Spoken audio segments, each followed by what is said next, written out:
chicas y chicos de tercero de secundaria. Mi nombre es Jonathan Hernández y esto es Aprende en Casa. El día de hoy exploraremos el área de ciencias sociales. Y para hacerlo, vamos a empezar el programa con un jueguito. ¿Qué les parece? ¿Alguna vez han jugado Simón dice? Es muy fácil, ustedes solo deberán hacer lo que Simón les dice. Y Simón, en ese caso, seré yo. A ver, empecemos. Simón dice que todos traigan su lápiz y papel para tomar nota. ¿Ya ven qué fácil es? Pero es un problema tener tanto poder porque se te puede subir a la cabeza. Ahora, Simón dice que todos deben trabajar 7 días a la semana, sin descanso. Simón dice que todos deberán pagarle 4 tipos de impuestos. ¡Asu! Parece que este jueguito no es tan divertido como parecía, ¿cierto? Bueno, les cuento que entre los siglos XVI y XVIII en Europa existía el sistema absolutista, donde el poder estaba concentrado en una sola persona, o sea, en el rey, y las cosas eran algo así como en el juego de Simón dice. Bueno, los sistemas de gobierno que conocemos han sido adaptaciones y producto de la evolución de modelos europeos, de entre los siglos XVI y XVIII. Hoy, nuestro país se rige por un sistema republicano, donde el poder está dividido en 3, poder ejecutivo, poder legislativo y poder judicial, y nuestra forma de gobierno es democrática. En la actividad de hoy evaluarás algunos puntos de vista sobre el impacto que trajo consigo el sistema absolutista en Europa, entre los siglos XVI al XVIII, y luego reflexionaremos sobre qué tan eficaz ha sido el sistema republicano para resolver los asuntos públicos de nuestro país. Y para entenderlo mejor, tengo un video preparado para ustedes. ¡Vamos a verlo! Hoy vamos a hablar de uno de los periodos más importantes de la historia. No, señor editor, ese periodo es muy prehistórico para nuestro tema de hoy. Avancemos más, por favor. No, todavía falta más. Ahora sí, hoy vamos a hablar del antiguo régimen. Y ya sabes qué significa hablar de esto, ¿verdad? Bueno, siempre que te hablen del antiguo régimen, escucharás sobre reyes muy, pero muy regios, palacios enormes y tremendos tonazos y banquetes. Pero espera, no todo fue tan fácil, porque también escucharás sobre guerras y gente muy molesta porque su situación económica era malísima. Mejor definamos al antiguo régimen. Esto se define como un conjunto de aspectos sociales, políticos y económicos que caracterizaron a Europa entre el siglo XVI y XVII. Comencemos hablando del aspecto social. Para hablar de ese aspecto, desigualdad sería la palabra clave para definir a la sociedad de aquel entonces. Y te voy a explicar por qué. La sociedad se dividía en 3 sectores: la nobleza, el clero y el pueblo. Los 3 juntos formaban una pirámide social que siempre vas a ver en tu libro de historia. Resulta que la nobleza y el clero pertenecían a un grupo conocido como los privilegiados, porque tenían la alcancía bien gorda, títulos y propiedades, mientras que los del pueblo eran conocidos como los no privilegiados, porque en su mayoría a las justas les alcanzaba para comprarse una botella de agua. Pero hay mucho más que saber de estos sectores, porque hasta dentro de ellos había diferencias. La nobleza, por ejemplo, era la gente de alta sociedad, con mucho dinero y títulos nobiliarios, que por cierto eran documentos donde el rey les había escrito que tenían derechos y privilegios. Y aunque no lo creas, habían 2 tipos de nobleza: la alta nobleza y la baja nobleza. Veamos ahora qué hay sobre el clero. Ellos eran personas dedicadas al servicio de la iglesia, y también muchos de ellos eran cercanos al rey. Profe, ¿qué puede decirnos sobre ellos? Es el nombre que se le da a las personas dedicadas al servicio divino y son las encargadas de realizar rituales religiosos, así como la enseñanza o predicación y también la administración de los sacramentos. En los países católicos eran personas con un gran poder económico, pero no todos estaban al mismo nivel. Por eso, al igual que la nobleza, habían ciertas categorías dentro de las cuales estaban, por ejemplo, los sacerdotes, cardenales y diáconos. El clero tenía gran influencia sobre el pueblo. Se podría decir que su palabra era ley. Si ellos decían que el monstruo del lago Ness existía, entonces el pueblo le creía. Bueno, no tanto así, pero sí eran muy respetados. Tienes que saber que en el clero también había una división. El alto clero, conformado por cardenales, arzobispos, obispos y otros altos mandos de la iglesia con comodidades. Y también el bajo clero, conformado por párrocos, curas y frailes que vivían de forma modesta e incluso algunos eran muy pobres. Es importante que sepas también que dentro del sector no privilegiado, aparte de considerar al pueblo, se le considera también a los burgueses. algunos eran los que controlaban la economía de las ciudades. En algunos casos podían ser profesionales, banqueros o prósperos empresarios, u otros pequeños comerciantes o artesanos. Nos falta hablar del pueblo. ¿En dónde crees que trabaja la gente del pueblo? ¿Tal vez en la empresa de Mark Zuckerberg? Imposible, porque en esa época no había ni computadora, menos entonces iba a existir Facebook. La gente del pueblo trabajaba principalmente en la agricultura y la ganadería, pero eran bien piñas, porque justo en esta época habían epidemias, guerras y otros factores más que, aparte de entorpecer sus trabajos, creaban épocas de hambruna.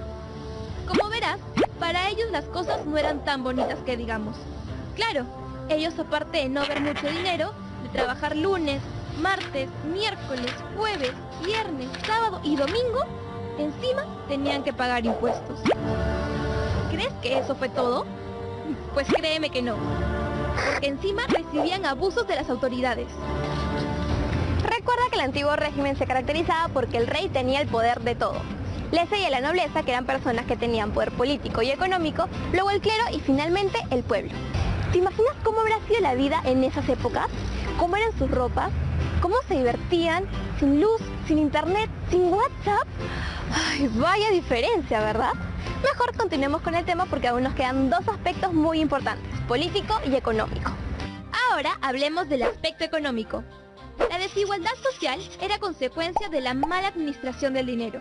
Claro, por un lado, el rey se daba la gran vida en su enorme palacio con sus lujos, comodidades, preocupado siempre de verse elegante y de estar rodeado de sirvientes que le obedecieran en absolutamente todo. Hasta la vida de los privilegiados, como la nobleza y el clero, era chévere, porque de todas formas siempre contaban con ciertos beneficios como lujos y los famosos títulos nobiliarios. Pero para el pueblo no había ni palacios, ni títulos nobiliarios, ni dinero, ni peluquines y bastones de oro como los del rey, ni nada parecido, y por eso andaban descontentos y muy molestos. Qué injusto, ¿verdad? Además, el pago de impuestos era otro problema, porque los privilegiados, encima de tener comodidades, no le daban ni las gracias a nadie. En cambio, el pueblo tenía que aportar 4 tipos de impuestos que eran los siguientes: los impuestos reales, municipales, feudales y eclesiásticos. Además, los que se llevaban la chamba dura eran ellos, porque su trabajo de agricultura y ganadería fue la base principal de la economía. Pero eso no fue todo, porque poco a poco se desarrolló también la industria, impulsada principalmente por los monarcas, y el comercio, que se dio tanto en el interior como en el exterior de los países. Profe, ¿qué más puede decirnos sobre esto?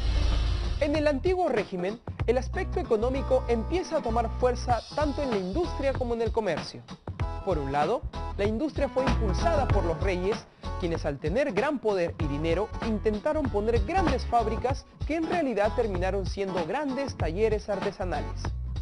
Por otro lado, el comercio exterior estaba mejorando mucho con el intercambio de bienes entre Europa y América, mientras que, por el contrario, el comercio interno se deterioraba debido a diversas dificultades que no le permitieron prosperar. Nos falta hablar del aspecto político del antiguo régimen. Lo que debemos saber aquí es que la forma de gobierno fue la monarquía absolutista, lo que se define como la forma de gobierno en la que el rey tiene el poder de todo. Pero como en Tiempo para Aprender queremos que todo te quede claro, comencemos hablando de la situación política europea en el siglo XVII. Resulta que esta estuvo marcada por la Guerra de los 30 años y por los cambios políticos que ocurrieron en España, Inglaterra y Francia. La Guerra de los 30 años se dio entre 1618 y 1648. Todo comenzó en Alemania, donde inició un conflicto religioso entre los protestantes y los católicos. Esto se extendió y al final intervinieron Holanda, España, Inglaterra, los estados germánicos, Dinamarca, Suecia y Francia, un bando a favor del catolicismo y otro en contra. Es por eso que el conflicto pasó a tener como motivo principal la supremacía política en dicho continente. La guerra terminó con el Tratado de Paz de Westfalia, donde Francia terminó siendo visto como el país más poderoso del continente, mientras que España perdió poder. Pero, ¿cuál era la situación por la que estaba pasando España? En grandes rasgos, el país andaba en el declive, en un apocalipsis interno. Era la real decadencia. porque no solo había perdido poder con la Guerra de los 30 años, sino que también se dieron conflictos internos como la Guerra de la Sucesión Española y una fuerte crisis demográfica a causa de las guerras, donde había la peste y hambruna, por lo que muchos españoles optaron por agarrar sus cosas y mejor venirse para América. Pero si España estaba así de mal, ¿qué pasaba en Inglaterra? Veamos. En el siglo XVII en Inglaterra se dio una fuerte revolución política. O sea, habían fuertes disputas entre ver qué sistema se establecía. Las opciones eran o un sistema monárquico o la democracia. Luego de tanto conflicto, llegó la calma, con la Revolución Gloriosa, donde Guillermo de Orange juró una declaración de derechos donde reconocía las libertades de su gente y establecía las limitaciones del poder de la realeza. Por último, veamos la situación política de Francia en el siglo XVII. Resulta que en la primera mitad de ese siglo se buscó sentar las bases para alcanzar la supremacía de Francia. Profe, ¿qué puede decirnos sobre esto? Además, como parte de su política, fue él quien propició que Francia intervenga en la Guerra de los 30 años, lo que terminó siendo positivo porque fue luego de este hecho que el país surgió como la nueva gran potencia europea. Ya hablamos del aspecto social, económico y político del antiguo régimen. El antiguo régimen se define como un conjunto de aspectos sociales, políticos y económicos que caracterizaron a Europa entre el siglo XVI y XVII. En el aspecto social, la desigualdad saltaba a la vista y esta se dividía en tres sectores: la nobleza, el clero y el pueblo. Los dos primeros pertenecían a un grupo conocido como los privilegiados, porque tenían la alcancía bien gorda, títulos y propiedades, mientras el pueblo era conocido como el grupo de los no privilegiados, porque no tenían tantos recursos. En el aspecto económico, la ganadería y la agricultura fueron las principales fuentes de producción, pero también comenzó a surgir la industria y el comercio. En el aspecto político, funcionaba un modelo de monarquía absolutista, lo que quería decir que el rey era la única persona en quien se centraba todo el poder. Por último, aprendimos que la situación política europea del siglo XVII estuvo marcada por la Guerra de los 30 años y los cambios políticos que se dieron en España, Inglaterra y Francia. El poder se centró solo en el rey, quien lo manejaba todo, mientras que el pueblo pasaba por una serie de carencias. ¿Crees que esta forma de gobierno hubiese propiciado un correcto desarrollo en los países? ¿O por el contrario, hubiese provocado más revueltas y guerras? La concentración de poder en una sola persona no parece ser una opción correcta, pero esto es solo algo que no solo se ha presentado en siglos pasados, sino también en la actualidad, y no ha resultado ser algo muy positivo para la sociedad. Como sabrás, aún existen reyes en algunas partes de Europa, como el rey Felipe en España o el rey Guillermo en Holanda, con la diferencia que ahora son personas que no llevan ningún régimen autoritario, sino más bien se debe principalmente a una cuestión de respeto por seguir la tradición. Entre los siglos XVII y XVIII, en muchos estados europeos como España, Francia, Austria-Hungría y Rusia, se optó por seguir el absolutismo. Pero, ¿sabes qué es el absolutismo? Te explico. Esta es una forma de gobierno en el que todo el poder de un estado se centra en una sola persona, un soberano o un rey. Y cuando pensamos en un rey, seguro lo primero que viene a nuestra mente es una corona de oro, un palacio enorme y harto dinero, como para comprarte una bici nueva y todo lo que se te venga a la mente. Es cierto, el rey tenía todo eso y mucho más. Pero además, en el sistema absolutista no había división de poderes.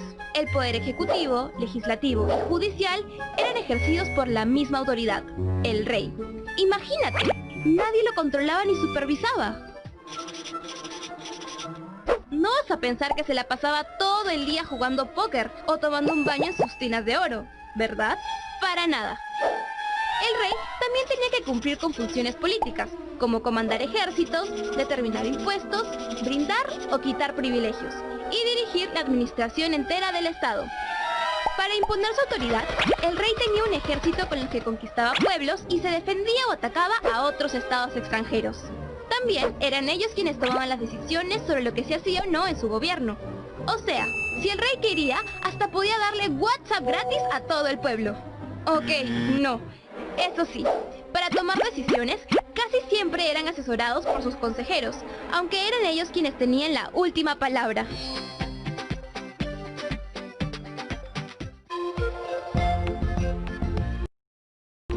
En casa, secundaria. Las decisiones de gobierno las tomaba siempre el monarca, pero tomando en cuenta la postura o asesoría de sus consejeros o gente experimentada que lo aconsejaba para que tome las mejores decisiones para su pueblo. Y aunque no lo creas, en el sistema absolutista incluso algunos soberanos preferían encargarle sus decisiones a un primer ministro, quien era una persona de su entera confianza, además de ser una persona con experiencia. Vamos a hablar ahora sobre una de las funciones preferidas por el rey. ¿De armar tremendos tonazos y buffets en el palacio? No, ya sabemos que eso también hacían, pero me refería en realidad a la cobranza de impuestos, ya que esto les servía para poder financiar la burocracia, la corte y el ejército. Ah, y de paso, darse la gran vida. Pero un momento, ¿quién crees que le otorgaba tremendo poder al rey? ¿Un extraterrestre tal vez? Imposible. Esto era porque se decía que el rey había recibido un nombramiento por parte de Dios. Es por esto que no era necesario que ganaran un Oscar para que la gente los alucinara como lo máximo, porque tenían el respaldo de los religiosos, filósofos y juristas de la época. Y fueron precisamente ellos quienes plantearon fundamentos teóricos del absolutismo. Hay especialmente dos de ellas que son las más conocidas, las de Jacques Bossuet y Thomas Hobbes. Comencemos hablando de la teoría de Jacques Bossuet, el obispo francés más representativo del absolutismo. Su teoría sobre el absolutismo estuvo orientada a defender la soberanía real, o sea, el poder absoluto y pleno del rey. Es más, hasta escribió una serie de principios que la defendían. ¿Quieres saber cómo pensaba? Presta atención.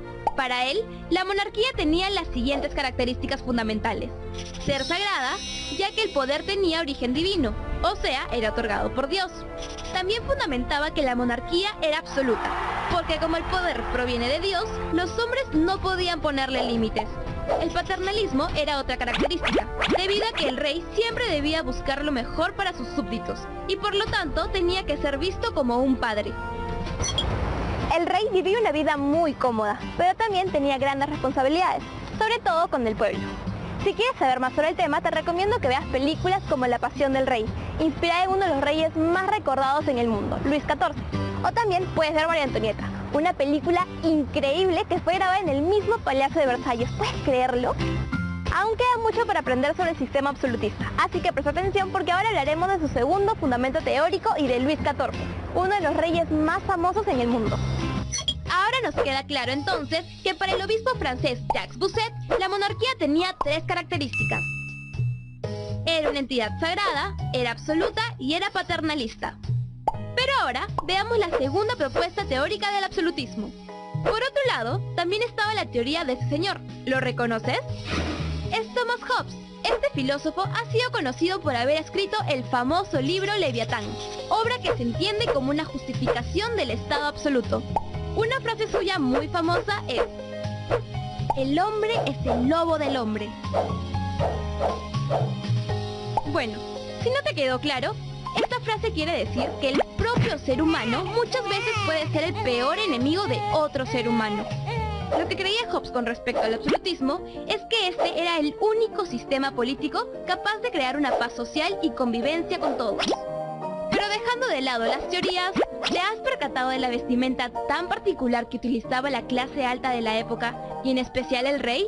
La clase alta usaba telas finísimas, pero en vestimenta al rey nadie le ganaba, porque aparte de usar su corona y cetro como símbolo de mando, tenía una espada que lo representaba como el ser de máxima justicia y un manto real. Pero eso no era todo, porque también se ponían peluquines y tacones para aumentar su altura y elegancia. Definitivamente todos unos divos. Pero quiero preguntarte algo. ¿Sabes con quién comenzó todo ese sistema absolutista? ¿Quién fue el rey que sentó las bases? No. No piensen que fue el rey de la selva, porque estamos hablando de Luis XIV, el rey Sol, que fue quien sentó las bases del absolutismo y también al que posiblemente le quitaron su osito de peluche para darle su bastón real. Porque fue nombrado rey cuando tenía tan solo 5 años de edad. ¿Te imaginas gobernar un país a esa edad? Te apuesto que a los 5 años tú solo pensabas en tus juguetes. Profe, ¿qué más puede contarnos de Luis XIV? Obviamente, Luis XIV, siendo un niño tan pequeño, no podía gobernar. Así que su madre, Ana de Austria, autoriza al primer ministro Julio Mazarino para que gobierne. Y recién cuando Mazarino muere, Luis XIV sorprende a la corte con su decisión de ejercer personalmente en el gobierno cuando tenía 22 años de edad.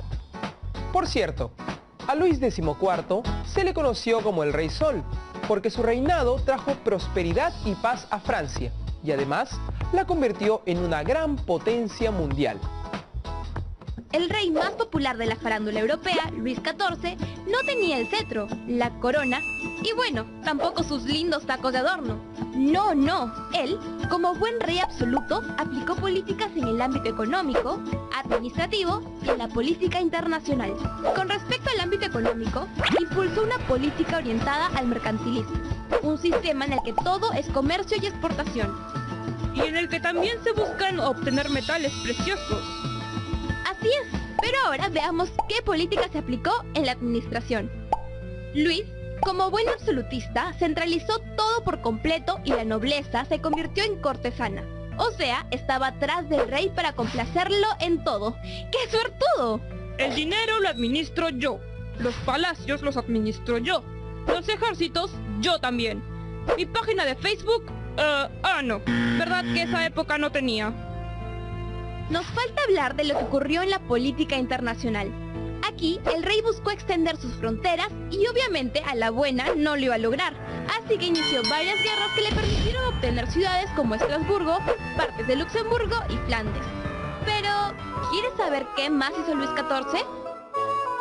Mira este lugar. Increíble, ¿verdad? ¿Quién no quisiera vivir ahí? Rodeado de lujos y comodidades, pues este enorme palacio es conocido como el Palacio de Versalles. Su construcción fue ordenada por Luis XIV para mantener a los nobles y funcionarios de gobierno bajo su control. Es por eso que Versalles es un símbolo del absolutismo y uno de los complejos arquitectónicos monárquicos más importantes de Europa. Tanta es su importancia que la UNESCO lo declaró Patrimonio de la Humanidad en 1979. Por todo lo que hemos visto sobre el gobierno absoluto de Luis XIV, es que este sistema se expandió a otros países de Europa como Prusia, España, Portugal, entre otros. La vida de la corte en Versalles giraba en torno a la persona del rey, quien tenía todo a sus pies. Actualmente, en este palacio se reciben a jefes de estado de otros países. Además, cuenta con varias secciones abiertas para que todos conozcan la historia de Francia. Imagina qué alucinante debe ser estar en un lugar así, donde en algún momento pasaron reyes y gente de la alta sociedad. Ya hablamos del absolutismo político, así que veamos cuánto has aprendido. El absolutismo político es el sistema en el que todo el poder de un país se centra en una persona, el rey. Luis XIV, también conocido como el Rey Sol, fue el máximo representante del absolutismo, además de ser el que sentó las bases de este sistema. Recuerda también que este sistema estuvo fundamentado principalmente por dos teorías, la de Thomas Hobbes y la de Jacques Bousset. Ambas teorías concluían lo siguiente: absolutismo igual a poder total de la monarquía. Además, vimos que el Palacio de Versalles es un símbolo del sistema absolutista, ya que este lugar fue construido para que el rey pueda tener bajo su dominio a los cortesanos. Por último, no olvides que el modelo de absolutismo político en Francia se expandió a otros países de Europa como Prusia, España, Portugal, entre otros. Ahora que entiendes en qué consistía el absolutismo, ¿qué te parece esta forma de gobierno? Si tú fueses parte del pueblo, ¿estarías de acuerdo con que el rey estuviese a cargo de todo? ¿Crees que la población tenía una actitud positiva ante un rey absoluto? Es cierto que hubo reyes muy buenos como Luis XIV, pero nunca es positivo que el poder se emplee como en el absolutismo.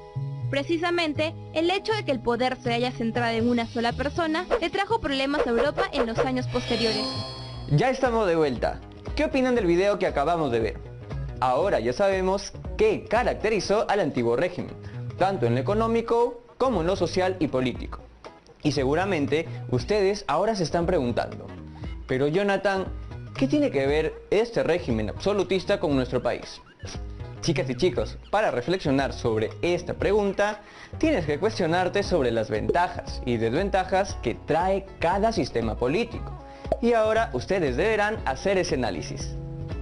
El reto de hoy será presentar un organizador visual con los principales aspectos que respondan a la pregunta: qué significó el antiguo régimen para la Europa del siglo XVI al XVIII, en tu organizador visual deberás incluir una reflexión sobre qué tan eficaz ha sido el sistema republicano para resolver los asuntos públicos de nuestro país.